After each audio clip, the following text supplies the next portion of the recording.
વિદ્યાર્થી મિત્રો, good morning. ગઈકાલે આપણે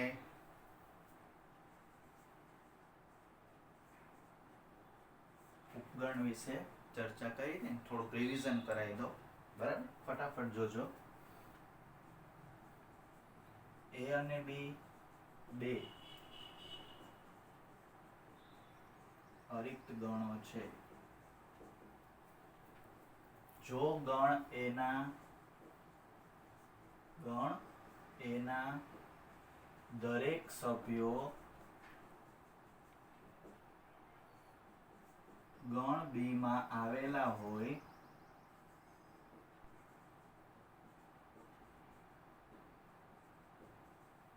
તો એ બી નો ઉપગણ છે તેમ કહેવાય.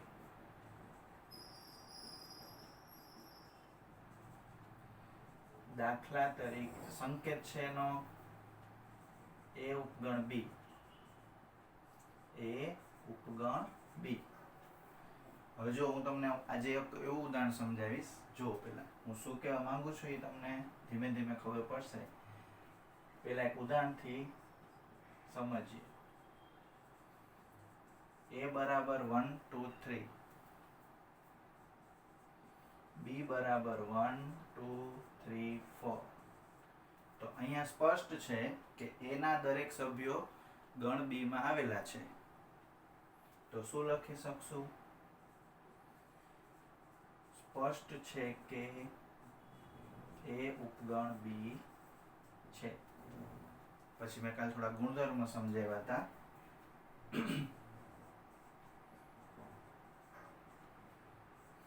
ગુણધર્મમાં પહેલો ગુણધર્મ હતો ખાલી ગણ દરેક ગણનો ઉપગણ હોય. એટલે પહેલો ગુણધર્મ હતો ખાલી ગણ ઉપગણ એ, જ્યાં એ કોઈ પણ ગણ છે.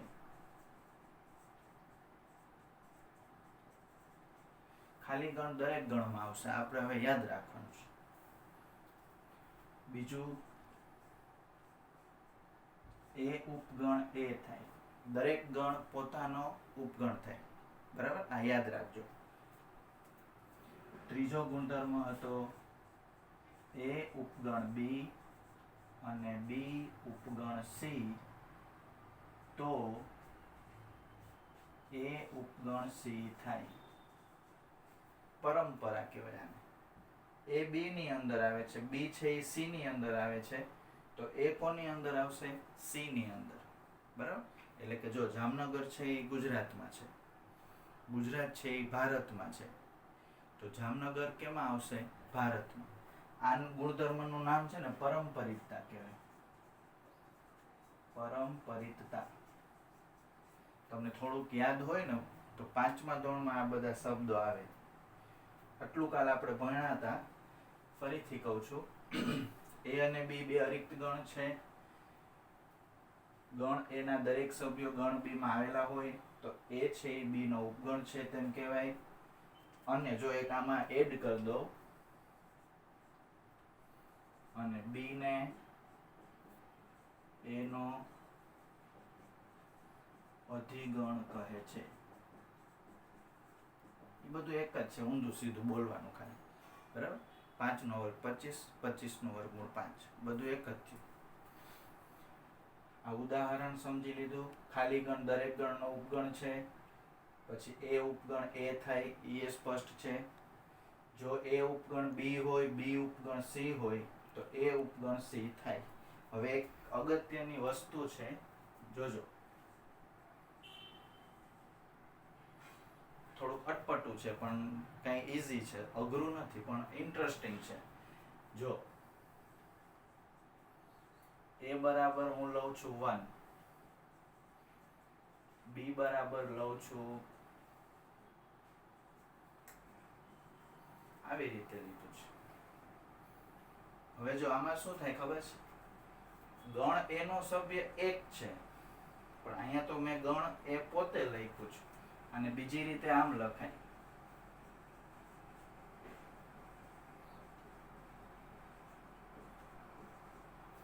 આવી રીતે જ્યારે આપે ને તો એને ઉપગણ ન કહેવાય, સભ્ય કહેવાય. જો એ છે એ બી નો સભ્ય છે, આવા સંજોગોમાં એ ઉપગણ બી ન કહેવાય, પરંતુ એ બિલોંગ્સ ટુ બી થાય. શું કામ? જેની વચ્ચે કોમા લખેલું હોય ને એ સભ્ય કહેવાય. તો ધ્યાન રાખજો, અહીંયા મેં એ બરાબર ગણની અંદર એક લખ્યું છે, આમાં મેં લખ્યું છે ગણમાં ગણની અંદર એક. આવું જ્યારે જોવા મળે, જો કે બહુ આવશે જ નહીં ક્યાંય, આ તો એક ખાલી તમને ઉદાહરણ દેવું જોઈએ મારે કે આવું હોઈ શકે. અત્યારે ઉપગણ ન કહેવાય. ઉપગણ ક્યારે કહેવાય? જો મેં આમ લખ્યું હોત ને, અહીંયા આમ લખ્યું ને તો ઉપગણ કહેવાય. અત્યારે મેં આમ લખેલું છે. તો જો એ છે એ ગણમાં એક, બી બરાબર ગણની અંદર ગણમાં એક અને 2 3, આનું નામ છે એ. તો એ સભ્ય થશે. એટલે પરંતુ તમે ધ્યાન રાખજો, આવા સંજોગોમાં એ ઉપગણ બી ન કહેવાય, પરંતુ શું કહેવાય? એ બિલોંગ્સ ટુ બી. બરાબર? હવે જો સમાન ગણની આપણે વ્યાખ્યા જોઈ ગયા છીએ કે 2 ગણ હોય, બંનેની સભ્ય સંખ્યા સમાન હોય, બરાબર, અને ઘટકો પણ સમાન હોય, એને શું કહેવાય? સમાન ગણ. હવે એની નવી વ્યાખ્યા, એ અને બી અરિક્ત ગણો છે. જો એ ઉપગણ બી અને બી ઉપગણ એ, એટલે બે એકબીજાના ઉપગણ હોય ને, એ ઉપગણ બી હોય અને બી ઉપગણ એ હોય, તો તમે કહી શકો તો એ અને બી સમાન ગણ છે તેમ કહેવાય. સંકેત એ બરાબર બી. જો હું ઉદાહરણ લઈશ, એ બરાબર બી ઉદાહરણ લઈશ ને તો આ બે સાચું પડશે. ચેક કરી જો. દાખલા તરીકે એ બરાબર 1 2 3, બી બરાબર 1 2 3. નાટક જેવું લાગશે પણ હવે છે એ છે. જો ગણ એ ના દરેક સભ્ય ગણ બી માં આવેલા છે. અહીં ગણ એ ના દરેક સભ્યો ગણ બી માં છે, એટલે એ ઉપગણ બી. ઊંધું બોલી શકશો. ગણ બી ના દરેક સભ્યો ગણ બી ના દરેક સભ્યો ગણ એ માં છે, એટલે બી ઉપગણ એ. આવું ક્યારે થશે? બે સરખા હશે તો જ. એટલે તમને સમજી ગયા કે સમાન ગણ હશે, એ બરાબર બી હશે, તો એ ઉપગણ બી અને બી ઉપગણ એ થાય. હજુ એક દાખલો સમજાવું. એ બરાબર એ બી સી, બી બરાબર એ બી સી એ બી ડી ઈ. તો સાબિત કરો કે, એટલે હું એમ કહું તો ચકાસો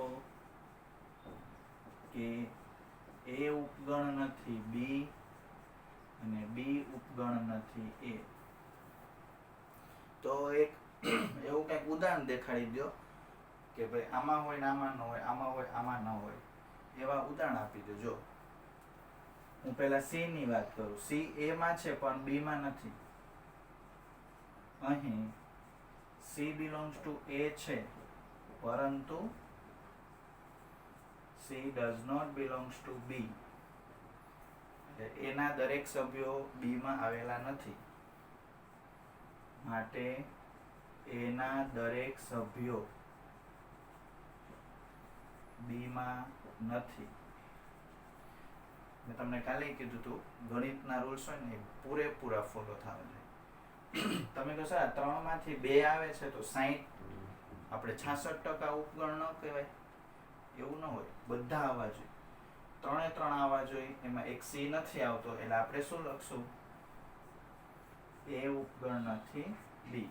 હાલો આવી જ રીતે બી ઉપગણ નથી એ સમજવું હોય તો 2 સંખ્યા છે, ગમે એકનું કયો ને, ખાલી ડી ની વાત કરશે. હાલો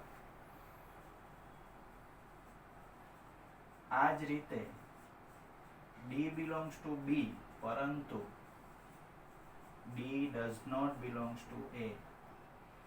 માટે B ના દરેક સભ્યો A માં નથી, માટે B ઉપગણ નથી A. આમ A ઉપગણ નથી B અને B ઉપગણ નથી A. તો જો ધ્યાનથી પહેલા સમાનગણની વ્યાખ્યા આપણે જુદી રીતે સમજ્યા. A ઉપગણ B અને B ઉપગણ A બેય સાચું હોય ને તો જ તમે સમાનગણ કહી શકો. આ ઉદાહરણમાં બેય સાચું પડશે કેમ કે 1 2 3 આમાંય છે, આ 1 2 3 આમાંય છે. પછી મેં એક એવું ઉદાહરણ આપ્યું કે A અને B એકબીજાના ઉપગણ નથી, એવું એક ઉદાહરણ. તો એ સ્પષ્ટ છે, C A માં છે B માં નથી એટલે ઉપગણ નથી. D છે એ B માં છે પણ A માં નથી એટલે B ઉપગણ નથી A. બરાબર? ચાલો હવે થોડુંક યાદ કરવાનું છે આજે. મેં તમને થોડાક દિવસ પહેલા જ કીધું હતું n એટલે પ્રાકૃતિક સંખ્યાઓનો ગણ. એમાં શું આવશે ખબર છે? 1 2 3 4 5. પ્રાકૃતિક સંખ્યાઓનો ગણ એટલે બધી આખી વસ્તુ હોય ને એના માટે કામ આવે. 1 2 3 4 5 ડોટ ડોટ ડોટ. બધાને ખબર છે. પછી z છે એને પૂર્ણાંક સંખ્યાઓનો ગણ. આનું બીજું નામ છે ધન પ્રાકૃતિક સંખ્યા. તો ધન પૂર્ણાંક સંખ્યાઓનો ગણ આનું બીજું નામ. n ને પ્રાકૃતિક સંખ્યાઓનો ગણ કહેવાય, બીજું નામ છે ધન પૂર્ણાંક સંખ્યાઓનો ગણ. z છે એ છે પૂર્ણાંક સંખ્યાઓનો ગણ. પૂર્ણાંક સંખ્યાઓનો ગણ. એમાં શું આવે ખબર છે? -3 -2 -1 0 1 2 3. અને બીજી રીતે આમ લખો જો સારું લાગે, જોવા મજા આવશે. 0 ±1.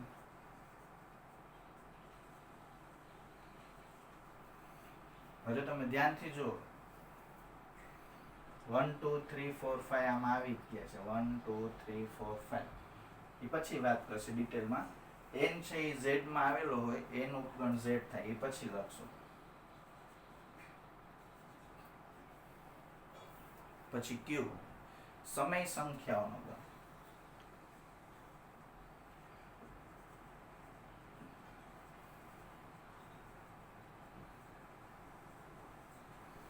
સમય સંખ્યા એટલે શું?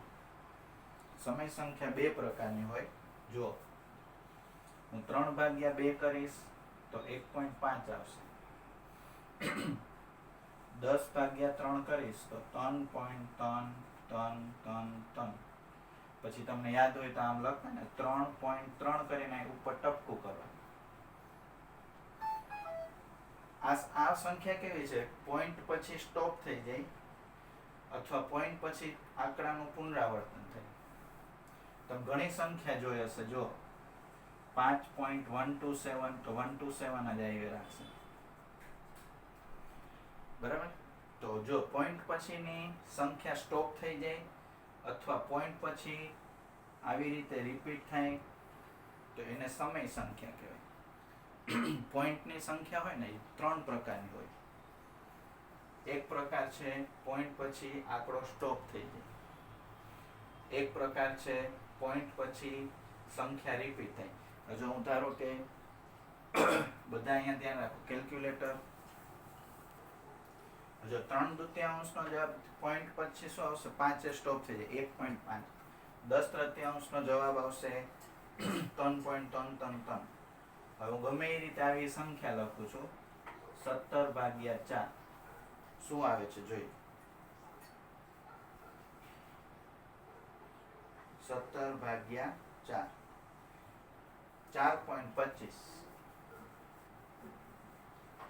એમાંય સંખ્યા શું થઈ ગઈ? સ્ટોપ થઈ ગઈ. હવે જો હું વર્ગમૂળમાં 5 લખું છું, 5 નું વર્ગમૂળ આમાં કેલ્ક્યુલેટરમાં છે નહીં, જોઈએ છે.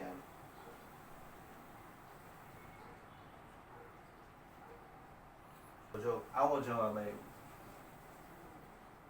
2.23636797749997.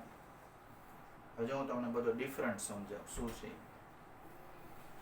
આમાં પોઈન્ટ પછી સંખ્યા રિપીટ થઈ, આમાં પોઈન્ટ પછી સંખ્યા સ્ટોપ થઈ ગઈ, આમાં પોઈન્ટ પછી સંખ્યા રિપીટ થશે 333. આમાં પોઈન્ટ પછી સંખ્યા રિપીટ થઈ 127 127. આમાં પોઈન્ટ પછી સંખ્યા સ્ટોપ થઈ ગઈ છે. તો આવી જે સંખ્યાઓ છે ને જેમાં પોઈન્ટ પછી સંખ્યા સ્ટોપ થઈ જાય અથવા રિપીટ થાય એને ક્યુ કહેવાય. પછી હું 3 છે તો હું 3.0 લખી શકું, એટલે પોઈન્ટ પછી સંખ્યા સ્ટોપ થઈ ગઈ કહેવાય. એટલે n અને z છે ને એ તો q માં આવશે જ, બાકી આવી બધી સંખ્યા આવશે. આ સંખ્યા છે ને એમાં જો તમને ક્યાંય રિપીટ થાય છે, આમ રિપીટ નથી જોવાનું 6 6 એમ નહીં, આની જેમ નથી થતું. પોઈન્ટ પછી જો નોન સ્ટોપ સંખ્યા બદલતી જાય છે. 236 વળી 06 પછી 79 પાછું 77 49 97 એમ કન્ટિન્યુ ચાલુ જ રહેશે. આને અસમય કહેવાય.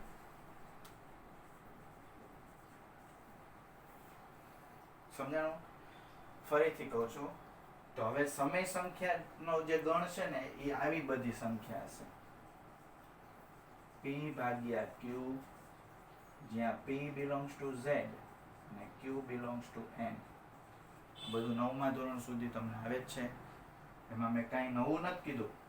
p/q ની તમે ગમે એટલા દાખલા ગણશો ને p/q કરીને તો આવામાંથી જ આવશે.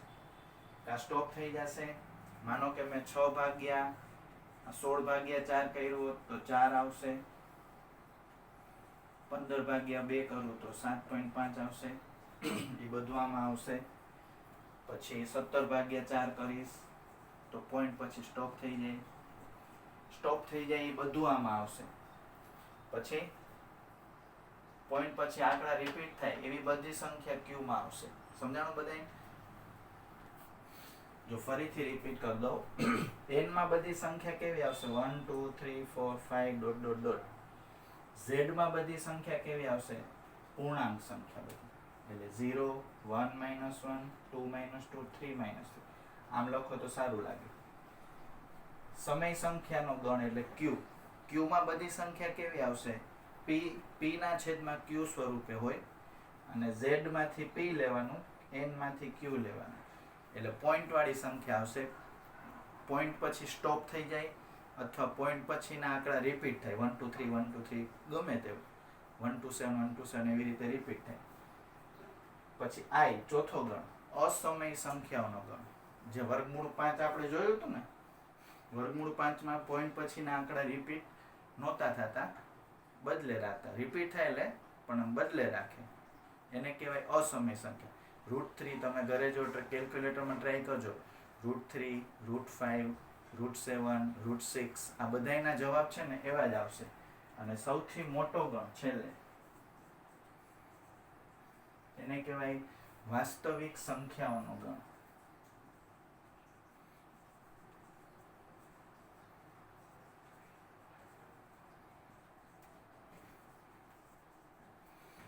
એમાં બધી સંખ્યા આવી જશે. આ 5 સંખ્યાઓ છે, n z q r minus અસમય સંખ્યા, એ બધું કેમાં આવી જશે?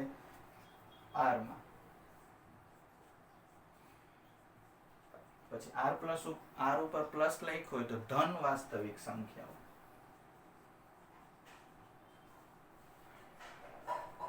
ધન વાસ્તવિક સંખ્યાઓનો ગણ. આર ઉપર માઇનસ લખ્યું હોય તો ઋણ વાસ્તવિક સંખ્યાઓ.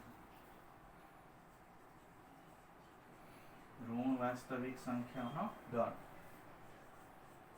પછી આર ભેગું પ્લસ હોય અને યોગ 0 લખ્યું હોય તો ધન સંખ્યા સાથે આપણે 0 લઈ તો એને બોલાય અનઋણ સંખ્યાઓ. અનઋણ સંખ્યાઓ એટલે ઋણ ન હોય, એટલે 0 અથવા ધન હોય. અનઋણ વાસ્તવિક સંખ્યાઓનો ગણ. એકવાર ફરીથી રિપીટ કરી દો એટલે તમને થોડું દ્રઢતાથી યાદ રહી જાય. n એટલે પ્રાકૃતિક સંખ્યા 1 2 3 4 5 6. z માં 0 આવશે અને plus minus 1 plus minus 2 plus minus 2 બધું આવશે. q છે ને એ પોઈન્ટ વાળી આ બધી સંખ્યાને પોઈન્ટમાં બોલી શકો છો. આને 3.0 બોલી શકો, આને 4.0 બોલી શકો, આને 5.0 બોલી શકો. એટલે આ બધું આવશે, આયામાં આવશે. e સિવાય 1.25 બરાબર 4.25 આવી બધી સંખ્યા એમાં આવશે. આઈમાં કઈ સંખ્યા આવશે તો કે જેમાં પોઈન્ટ પછીના આંકડા રિપીટ ન થતા હોય અને સ્ટોપ ન થતા હોય એવી સંખ્યાઓ. આર એટલે વાસ્તવિક સંખ્યાઓનો ગણ. બધી સંખ્યા આવશે. આર પ્લસ નો મતલબ થશે ધન વાસ્તવિક સંખ્યાઓનો ગણ. આર માઇનસ નો મતલબ થશે ઋણ વાસ્તવિક સંખ્યાઓનો ગણ. આર ભેગું પ્લસ હોય અને યોગ 0 હોય તો 0 લઈ લ્યો જ્યારે ભેગો તો અનઋણ બોલવાનું. સમજાઈ ગયું એટલું બધાને? ચલો આપણે જે આ n z q i અને r આ જે 5 ગણ સમજ્યા ને એમાં જો n ઉપગણ z થશે એટલે n ના દરેક સભ્યો z માં આવશે. n અને z ના દરેક સભ્યો q માં હશે. એ સિવાય એના પાસે બીજા થોડાક સભ્યો હશે. n z q એ ત્રણેયના સભ્યો r માં તો હશે જ, એ સિવાય થોડાક વધારે સભ્યો હશે r માં. r સૌથી મોટો ગણ છે. અને i છે ને અસમય સંખ્યાનો ગણ. આમાંથી કોઈ સાથે સંબંધ નથી. i નો સંબંધ n z અને q સાથે છે જ નહીં, બરાબર? એ અલગ ગણ છે. પણ એ i r માં આવશે. જો n ઉપગણ z થશે, યાદ રાખજો. હવે z ઉપગણ q થશે, q ઉપગણ r થશે અને i ઉપગણ r થશે. આ વસ્તુને ક્લિયર સમજવી હોય ને તો ખાલી આકૃતિ યાદ રાખશો તો ચાલશે. જો મેં જે લંબચોરસ કર્યો છે એ સૌથી મોટો ગણ છે r. તમને બધાને ખબર 9મા ધોરણમાં વેન આકૃતિ શબ્દ આવતો ને એ જ છે. હવે જો એમાં r છે ને એના પેલા બે ભાગ પડે. એક ભાગ q, બીજો ભાગ i. i છે ને એ પોતે એકલો જ છે, એમાં કોઈ પ્રકારનો સંબંધ નથી અને કોઈ સાથે. એમાં ખાલી અસમય સંખ્યા જ હશે, જે પોઈન્ટ પછી રિપીટ ન થાય એવા આંકડાઓની સંખ્યા. વર્ગમૂળ 3, વર્ગમૂળ 5, વર્ગમૂળ 7, વર્ગમૂળ 11, વર્ગમૂળ 8, ઘણું બધું. ઘનમૂળ, ચતુર્થમૂળ, જેના વર્ગમૂળ ચતુર્થમૂળ ન નીકળે ને એ બધી સંખ્યા અહીંયા હોય. પછી q, q માં બધી સંખ્યા કેવી હોય? આ બધું આવશે. જો આ q છે એની અંદર n આવી જશે. આ n છે એનાથી મોટું કોણ? z. અને n અને z બે થી મોટું કોણ? q. અને q થી મોટું કોણ? r. i થી મોટું કોણ? r. r સૌથી મોટો. 1 2 3 4 ચારેય બધી સંખ્યા ભેગી કરો ને એને r કહેવાય. તો i અને q એની વચ્ચે કઈ સંબંધ નથી, એ લોકો અલગ અલગ છે. એટલે ધ્યાનથી સમજી લ્યો. હવે થોડુંક ધ્યાન રાખવાનું છે. આ બધું આ 8 સંકેત યાદ રાખવાના છે. આ તો હવે આકૃતિ જોશો એટલે તમને ગમે ત્યારે યાદ રહી જશે. n z q એક સાઈડ આવશે, i સામે આવશે અને r એ સૌથી મોટો ગણ. ઉદાહરણ નંબર 9. ખાલી ગણ આપ્યો છે, એ આપ્યું છે, બી આપ્યું છે, સી આપ્યું છે, તો તમારે ખાલી ઉપગણ અને ઉપગણ નથી આ બે સંકેતનો ઉપયોગ કરી ખાલી જગ્યા પૂરવાની છે.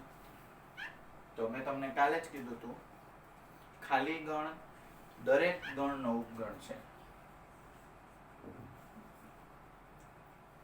ખાલી ગણ દરેક ગણનો ઉપગણ છે. એટલે એમાં ત્રણેયમાં ઉપગણ ઉપગણ ઉપગણ. હવે એ ને બી વચ્ચે શું નિશાની આવશે? જો 1 3 આમાં 1 3 3 નથી એટલે એ ઉપગણ બી નથી. હવે એ ના સભ્યો સી માં છે, જો આવી ગયા 1 3 1 3 એ ઉપગણ સી છે. બી અને સી વચ્ચે શું નિશાની આવશે? જો 159 159 તો ઉપગણ છે. તો સમજાઈ ગયું ઉદાહરણ 9. ચાલો ઉદાહરણ નંબર 10 જોવાનું છે. એ અને બી આપેલા છે. એ ઉપગણ બી છે, શા માટે? ન હોય તો શા માટે? હોય તો શા માટે? તો જો પેલા જોઈને જ ખબર પડી જશે. એ ઉપગણ બી નથી. અહીં એ ઉપગણ બી નથી, કારણ કે એક ઉદાહરણ જોઈ લો, આમાં હોય ને આમાં ન હોય એવું એક સભ્ય દેખાય છે તમને? ઘણા બધા છે. એક ખાલી ચેક કરીને કહી દો, એક જ ઈ ની વાત કરી દે હાલો. કારણ કે ઈ belongs to A પરંતુ ઈ does not belongs to B. એટલે એ ઉપગણ બી નથી. બી ઉપગણ એ છે? તો કે ના. અહીં બી ઉપગણ એ પણ નથી, કારણ કે એક ઉદાહરણ ગમે બી ની વાત કરી નાખો. કારણ કે બી belongs to B પરંતુ B does not belongs to A. તો આ થઈ ગયું ઉદાહરણ 10. ખાલી તમારે જોઈને ચર્ચા કરવાની છે. જોઈને કહી શકો, પણ આપણે ખાલી શા માટે લખ્યું છે ને મેં લખાય. હવે જો ઘણી જગ્યાએ છે ને અસમય સંખ્યા ગણને આઈ કહેશે. ઘણી જગ્યાએ જુદી જુદી ટેક્સ્ટ બુક જોશો ને એમાં ક્યાંક આઈ લખે છે, ક્યાંક ટી લખશે.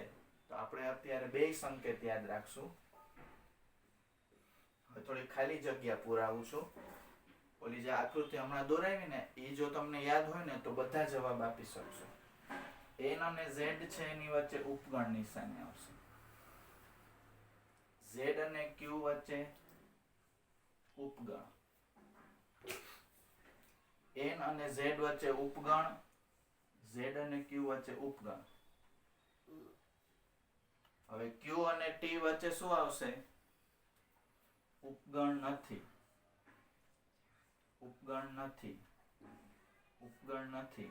t ઉપગણ r થશે. બરાબર? સમજાઈ ગયું? ઓકે.